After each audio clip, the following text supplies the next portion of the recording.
Thank you very much indeed. I'd like to sort of preface what I say by saying it's very hard, not only for the Vote Leave campaign, but even the other side, to find small businesses that are prepared to speak out. Because when you have 50% of the population in and 50% out, the last thing any small businessman wants to do is upset 50% of their customers potentially.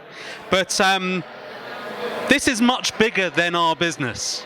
So as far as I'm concerned, I'm really happy to speak out. This is not about my business, this is about my country and also about the whole of Europe. So you're going to hear my view as a citizen, my view as a small business person. And what I wanted to address is whether Brexit is good for business. Well, let's look at a few businesses. Law firms. It'll definitely be good for them because there's going to be lots of new agreements to be drawn up. And then what about paper recycling businesses? Well, it's going to be very good for them too because there's going to be lots of old agreements that need shredding. But how about smoked salmon businesses, my business? Will it be good or will it be bad? Well, let me start by saying that we actually have a vested interest in staying in the EU. And let me explain that. My company, Foreman's, is the oldest producer of smoked salmon in the world. We're based in the East End of London, been there since 1905. And indeed, the East End of London was the home and the heart of salmon smoking right the way through the 20th century, up until the late 70s when salmon farming started. And government grants were given to this new business to establish themselves in the Highlands and Islands of Scotland. None of the traditional businesses like ours could compete, and other than us, they all died out. The EU grants might have spawned a new mass production industry, but they destroyed a traditional one at the same time. But with Foreman's having survived in the last few years, and as part of my efforts to re-educate the public about smoked salmon, I applied for something called PGI status, that's Protected Geographic Indicator.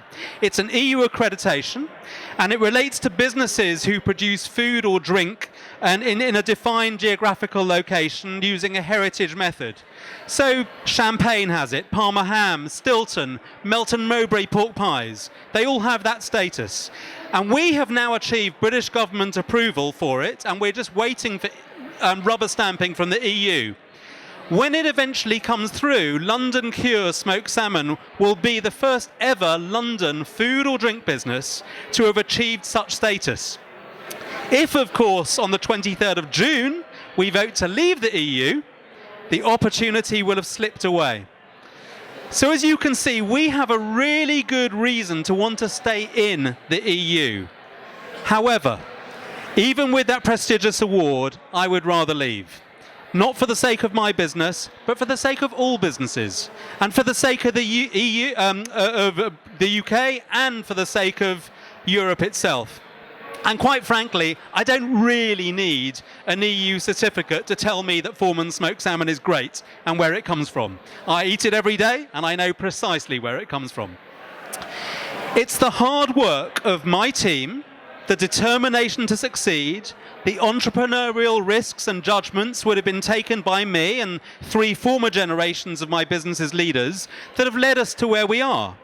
Nothing to do with government, whether politicians or bureaucrats, that has made our business succeed. Foreman's business was founded in 1905. We started up and we grew for 2 generations before the EU ever existed. And did perfectly well then, thanks very much. And we have continued for 2 generations under the EU, and yes, we've continued to grow, but now we have to work harder and harder and harder each year to make ends meet.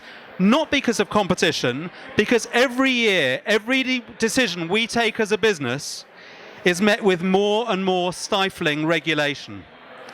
Last year, because of new EU labelling regulations, we had to spend literally thousands of pounds printing new packaging for our smoked salmon so that a packet could have a warning sign printed on the back saying, "Contains fish."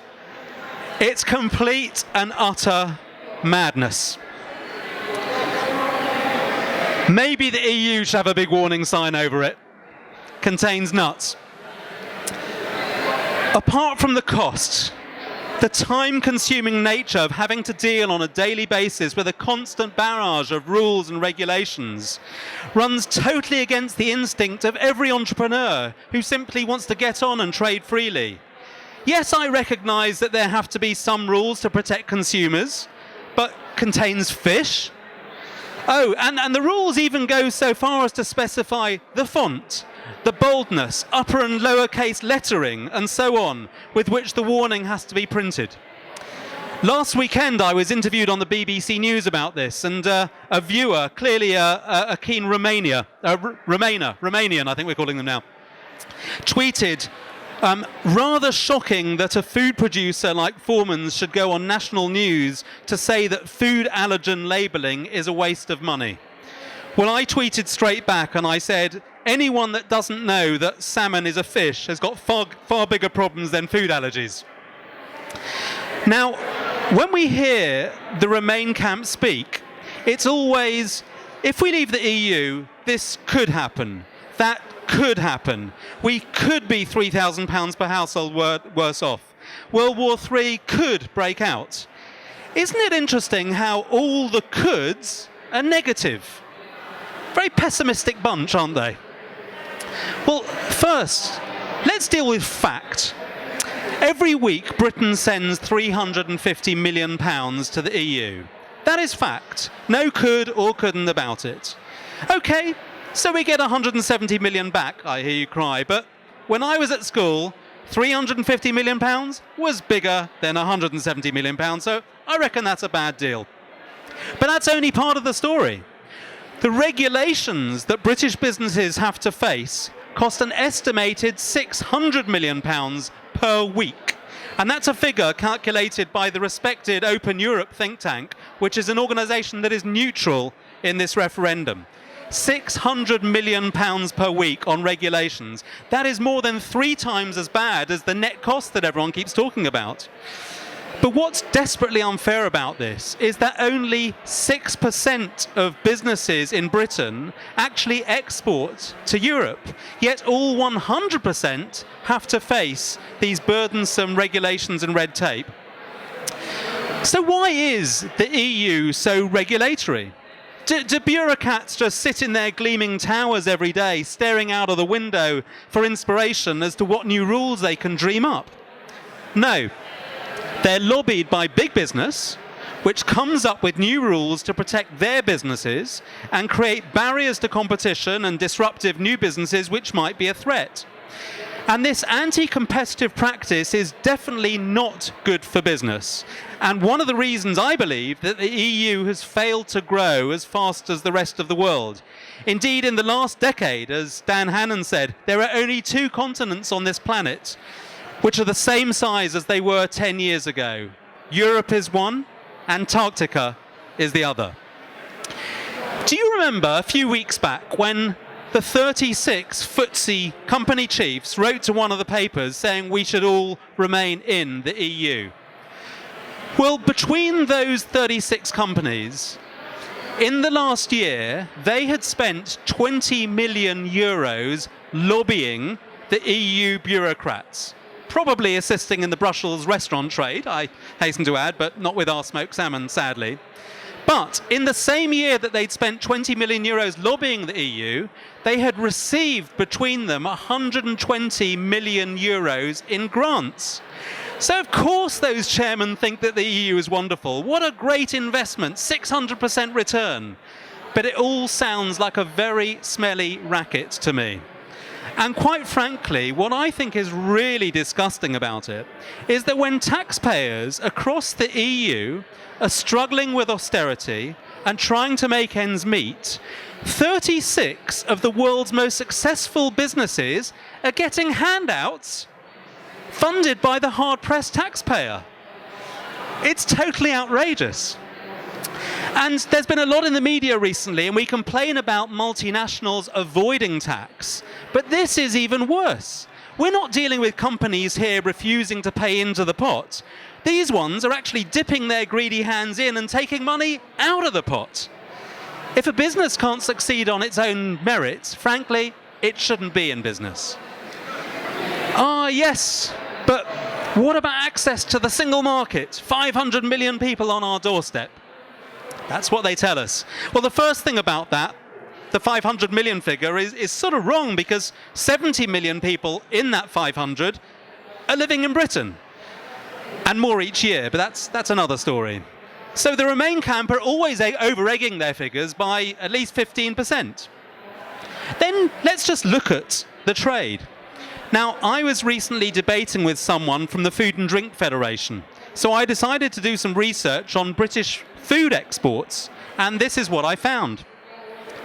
1/3 of all British food exports to the EU go to Ireland, a country of less than 5 million people.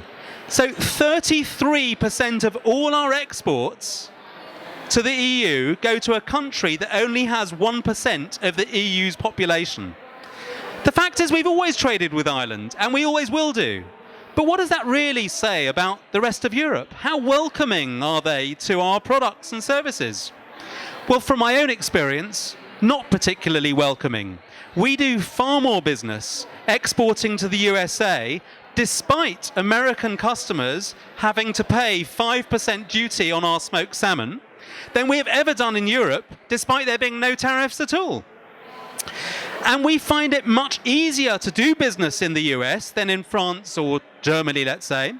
I mean, you try selling British food to a French chef in Paris, and tariffs are frankly the least of your problems.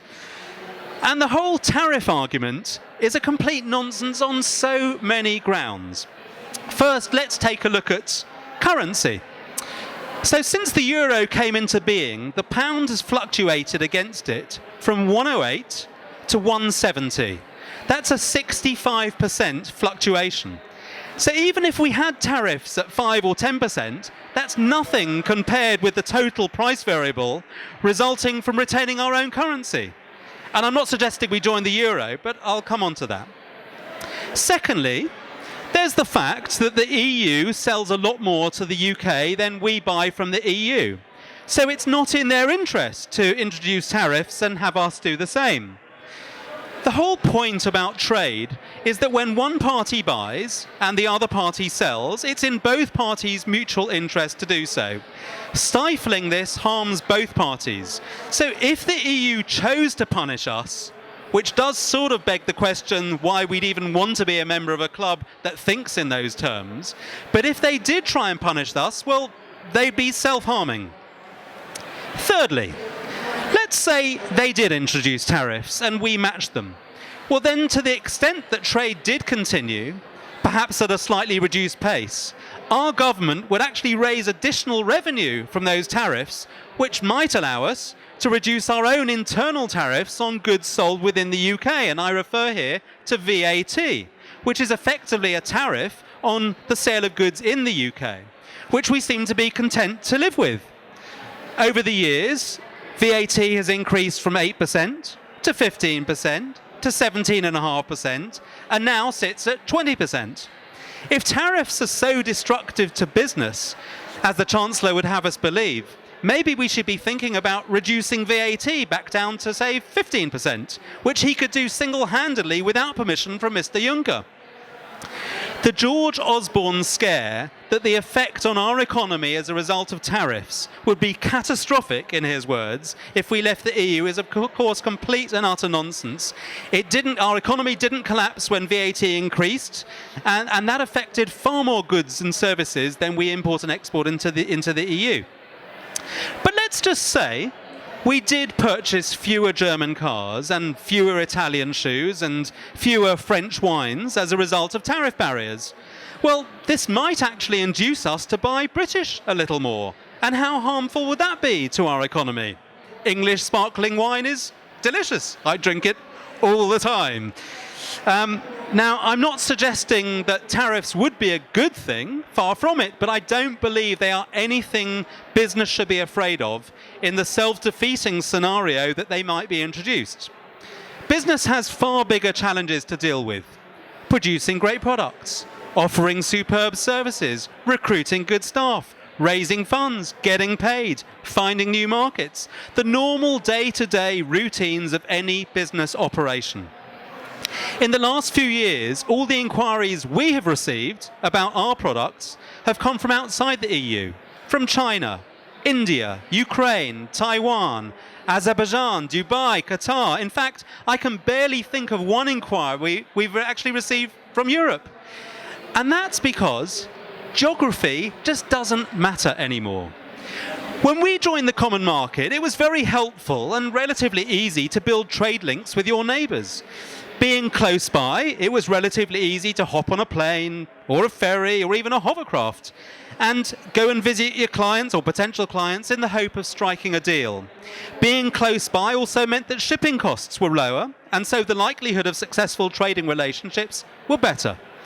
But with the internet, all that has now changed. At the press of a button, we can trade with Peru, with China, South Africa, New Zealand. The geography is completely irrelevant now. My business now has all its website development done in Argentina. We have our packaging printed in Turkey. We import fish from China and from Alaska. And in each of these cases, I've never once had to go and visit the supplier, and they've not needed to visit me. Technology has changed everything.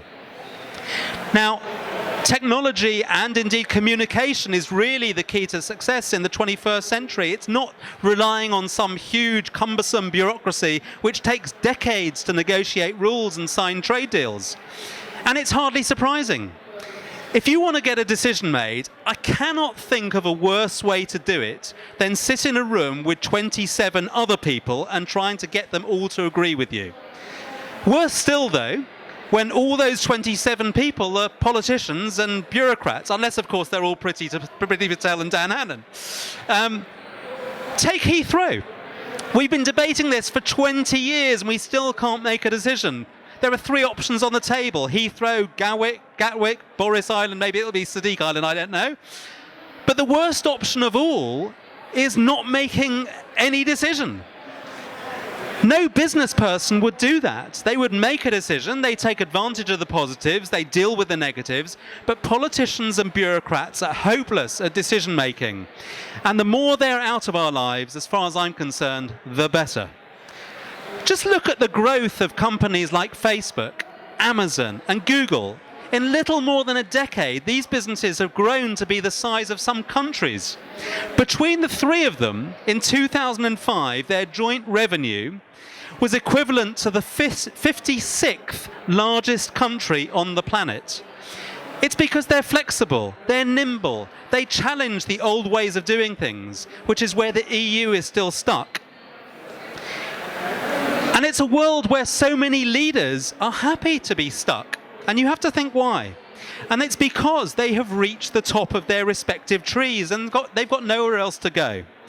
When Cameron and Osborne attempt to scare us into believing that many jobs will be lost if we leave the EU, what they really mean is that their jobs will be lost. This is the same for all heads of those supranational busybody organisations that try to dictate the running of our lives. Most of them wanted us to join the euro too.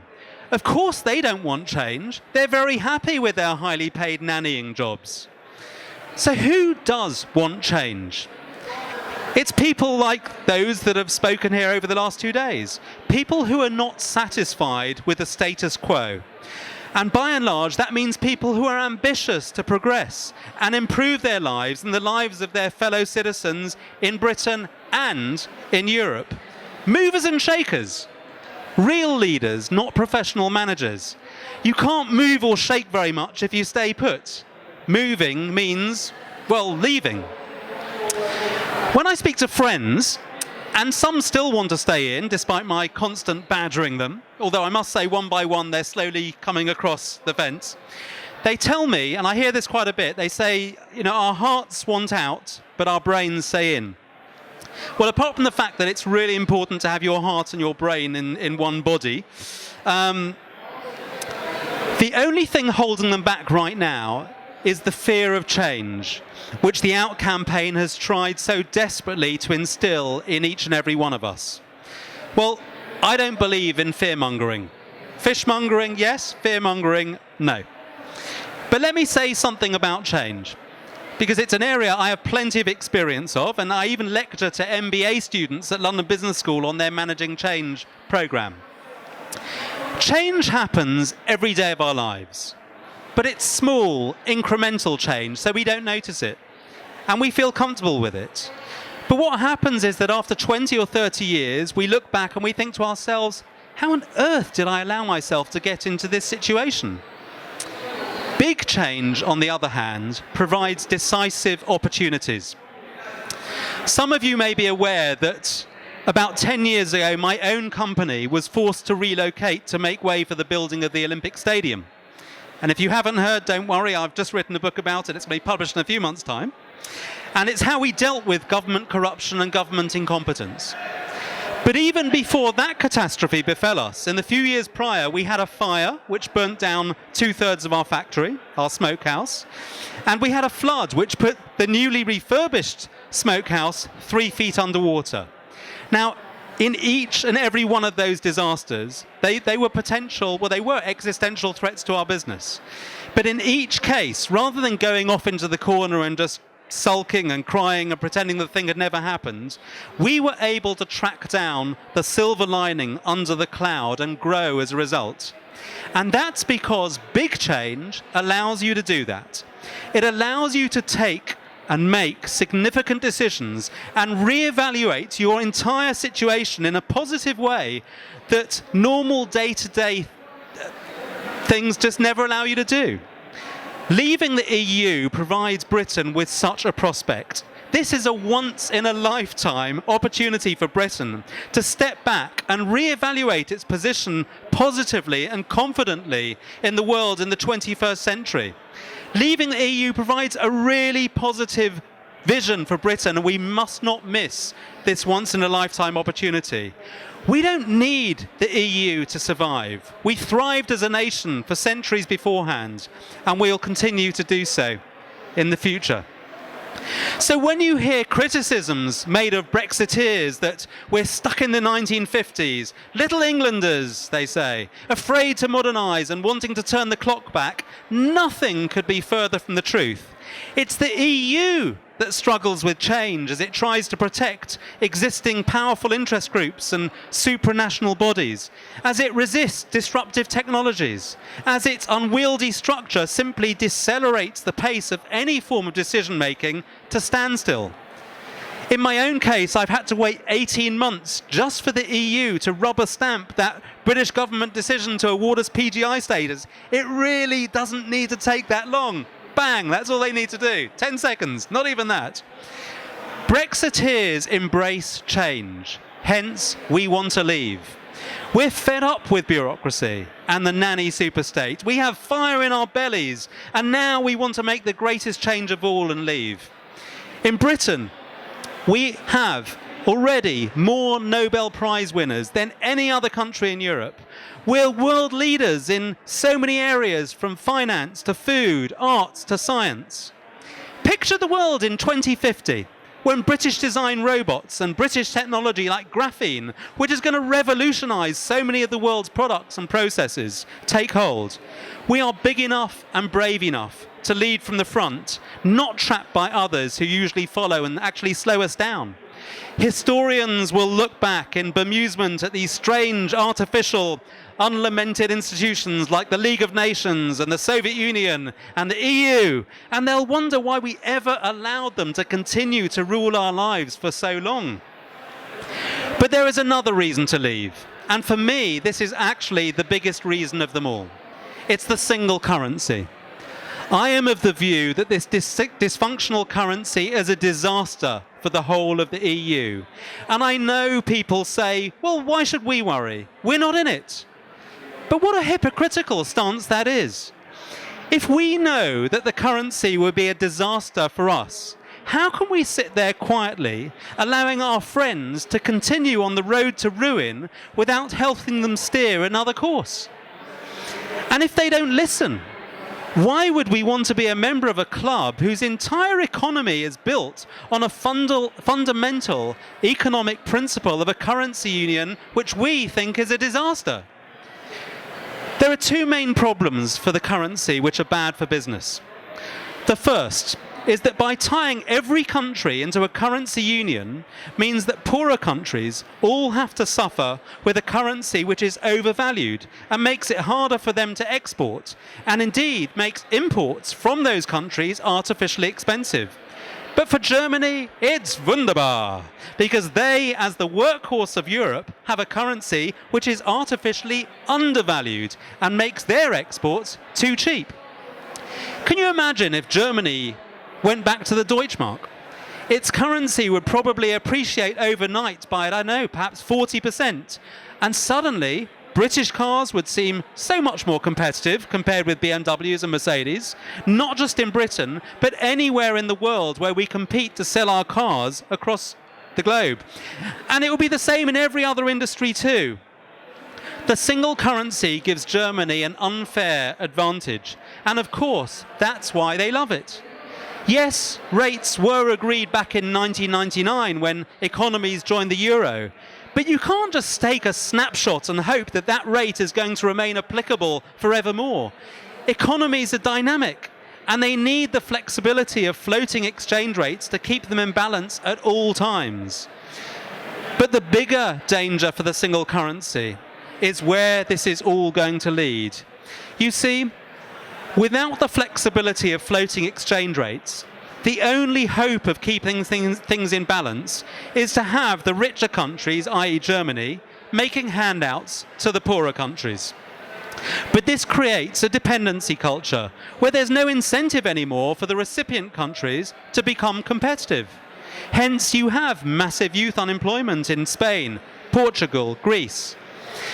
But when there's a shock to that system, perhaps as we have now with 1 million migrants suddenly arriving in Germany, the German people might start resenting continually making handouts to the poorer, or perhaps, as they might see it, lazier parts of Europe. And so they might start laying down some pretty strict rules about how those funds are made available, like the strict austerity measures we have seen in Greece. This then creates resentment in the recipient countries and breeds unrest and nationalism and extremism. Since the introduction of the euro in 1999, I have always believed this to be the case.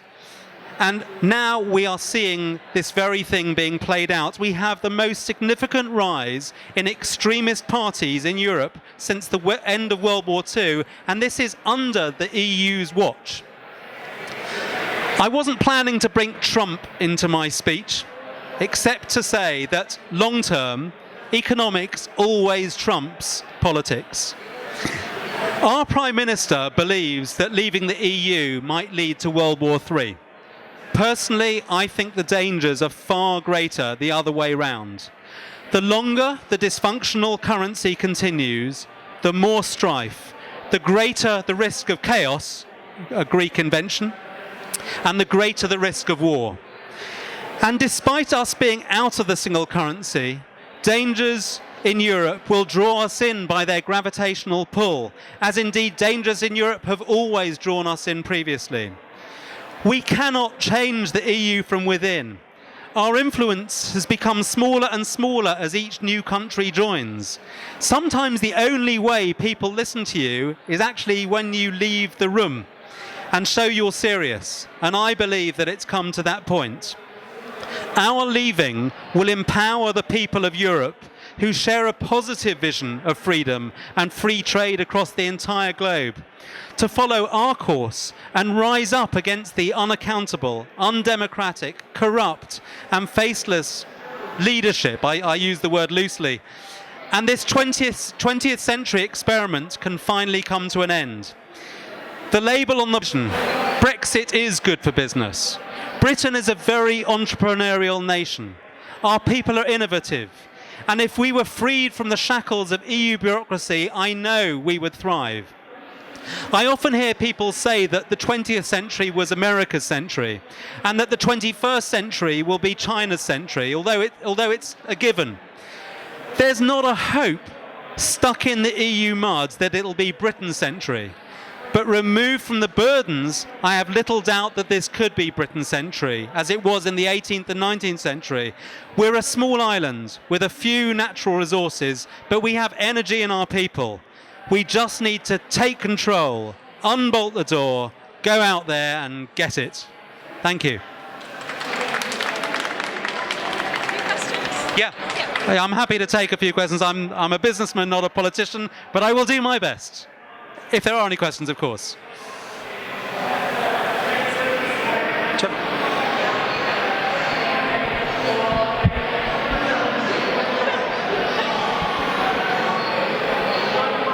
I mean, I can see the logic in what you're saying, but why is it that other businessmen can't? I mean, I just noticed that there's a sort of total refusal to engage with the idea that Brexit could possibly be a good idea. There's some sort of mental block towards it.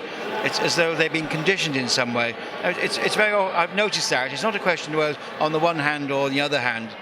There are, reasons either way. It's a sort of total rejection of it. I can explain. I think the question was about why people don't see what we all see, which is about the need for change. Why is it that people are sort of still stuck or sort of wavering? And I've thought really long and hard about that. I've sort of thought, what is it that draws Leavers together and what is it that draws Remainers together? And it's not party politics. Of course, there are people on both sides of the political sort of, both sides of politics that want in and both sides that want out. And I've thought, is it about pessimism versus optimism? Is it optimists that want out and pessimists that want to stay in? I don't think it's that. Is it about risk takers? And I don't think it's about that either. I really think it's about whether people are satisfied with the status quo, because there are a lot of people that, I didn't discuss migration. That's not really my issue. I don't have a problem with migration. But there are a lot of people that do feel that their jobs are being taken by immigrants coming to this country. So they want out, but they want out because they're not happy with the status quo. I'm unhappy with the status quo for a totally different reason, because I'm ambitious and I'm driven and I want to grow my business and I want other people to grow their businesses. And I see a positive future. I'm entrepreneurial. I'm libertarian. I really want to sort of grow and expand and so on. And I feel that Europe sort of stifles that. So I think it's really about people that are either satisfied with the status quo or not. And that's why you've got the Prime Minister. He's happy. He's the Prime Minister. Where else is he going to go? Of course he's happy. That's why he wants to stay doing what he's doing.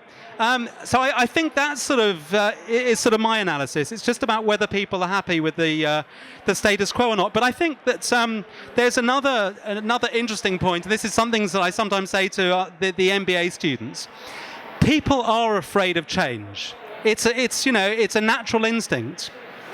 But I often have this sort of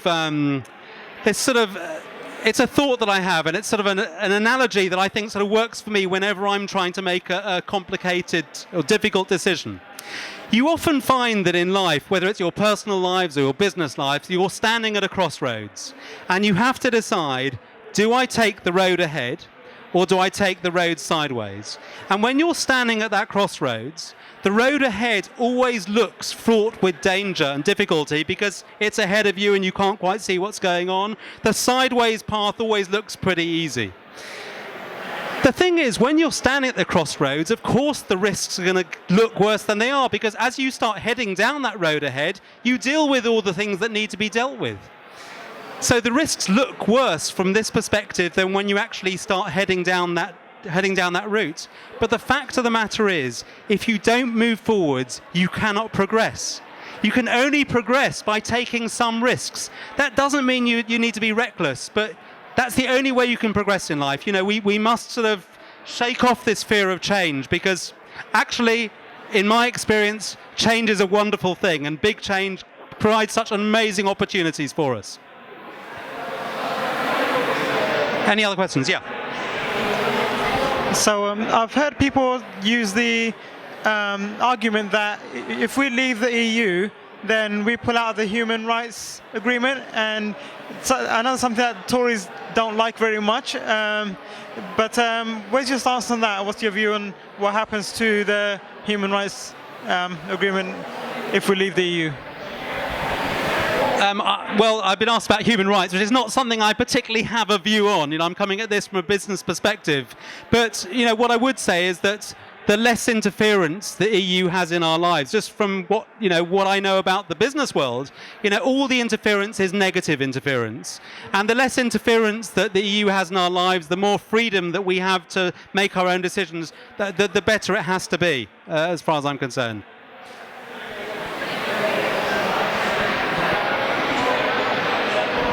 Hello, I've just come in. There are just 2 points I'd like to make.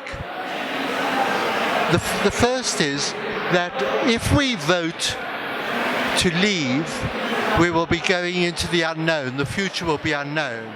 The point the vote to leave should make is if we stay in, we don't know what the future's going to hold, because it's going to change. And there's another important point as far as I'm concerned. Mrs. Merkel invited the Middle East to come to Germany. In 5 years, they will have German passports. They will be free to come to UK. I didn't have a vote in Germany. I don't know how many people here had a vote. And today's paper said that the population in Germany is turning against her. But we haven't had a vote in what the Germans say. So there were 2 questions. I'm not sure if you heard them. One was about the recent immigration into Germany, and the second one was about the unknown, and we don't know what's going to happen if we leave, but we do if we stay. So on the second question of immigration, I completely agree with you. I think it was outrageous for Merkel to allow 1 million immigrants to come into Germany without asking permission of the other EU countries, because when they get their citizenship, they could all come to the UK if they wanted to. It was far too many people not to consult with your neighbours. Not a terribly friendly thing to do, I must say. And I think she should have consulted, and I think it was wrong that she didn't. In terms of the question about the future, and we know what's going to happen if we stay in the EU, and we don't know what's going to happen if we don't stay in the EU. Do you know what's going to happen when you leave this room? You don't. And none of us have crystal balls. None of us know what's going to happen in the future. None of us know what's going to happen tomorrow in our lives. In my business, if 15 years ago I could have got Bain or McKinsey to write a sort of master plan for my business, they would never have included in that master plan that we were going to have a fire and a flood and a compulsory purchase. Unexpected things happen in life. And the fact is, and again, this is something I talk to my business students about, in business school and in life and in business generally, and when you're trying to raise funding for your business, one thing that they always tell you is you've got to have a plan. You've got to have the plan, you've got to focus on the business plan, and everyone wants to see the plan. They keep talking about the plan. What I've learned in my experience is that two things happen when you have a plan. So if you want to get from here to here and you're following this narrow path, 2 things happen. The first thing that happens is that you set yourself up for disappointment, because life doesn't go to plan. Unexpected things happen, and if you're focused on this plan, you're never sure how to deal with the unexpected. The second thing is that when you're focused on this very narrow path, there are great things going on outside that path, and you miss them. You miss good opportunities. So none of us know what's going to happen tomorrow. And it's not, people say, well, I don't know the facts about, tell me the facts about, whether we're going to leave or whether we're going to stay in. This is not about facts. This is about our vision of the future. We can't have facts about the future. It's the future. This is about our vision. This is about how we approach our lives as a country. Do we seize this opportunity if we leave the EU to have a really sort of positive view for Britain? Let's sort of unleash our spirit, this entrepreneurial spirit. I think we could do it. I think as a nation we are being held back at the moment, and I think once we're free from that, I think the world is really our oyster, coming back to fish, of course. Yes.